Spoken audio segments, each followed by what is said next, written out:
Hello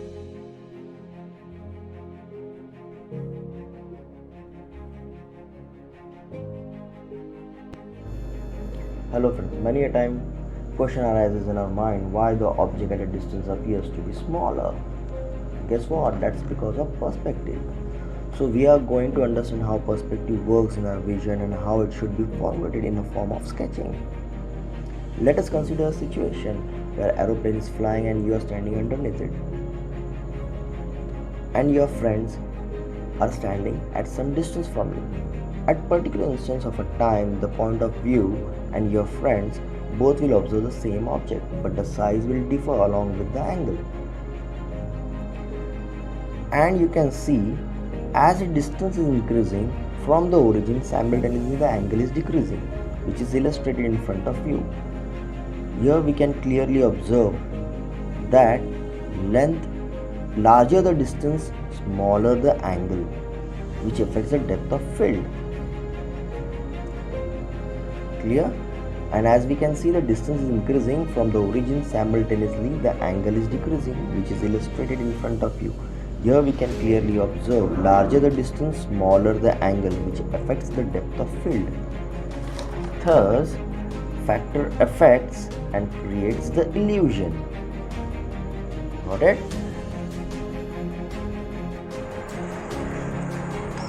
Now here we can see a railway track which is vanishing at some point, and other objects also vanishing at the same point, which is also called one point perspective.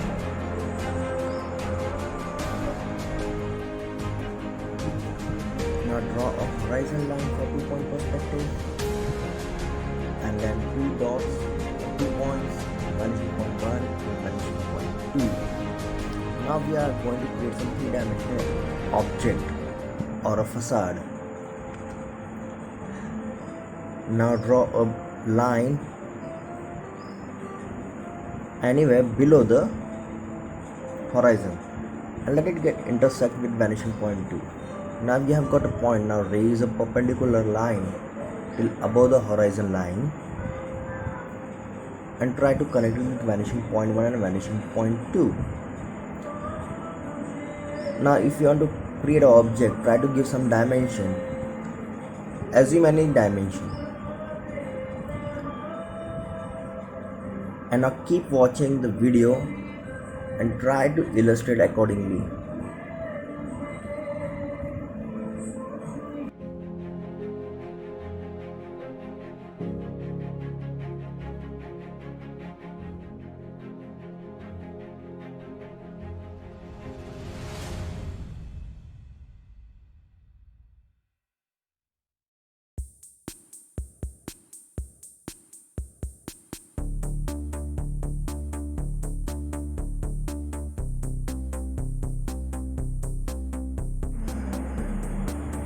You can see how the points are getting matched to vanishing point 1 or vanishing point 2, and slowly a dimension is getting created, right?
Finally start making darker lines and try each and every details on the facade.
After making final lines, try to enhance your picture by giving dimensions. Add few car shadows so that dimensions are clearly seen.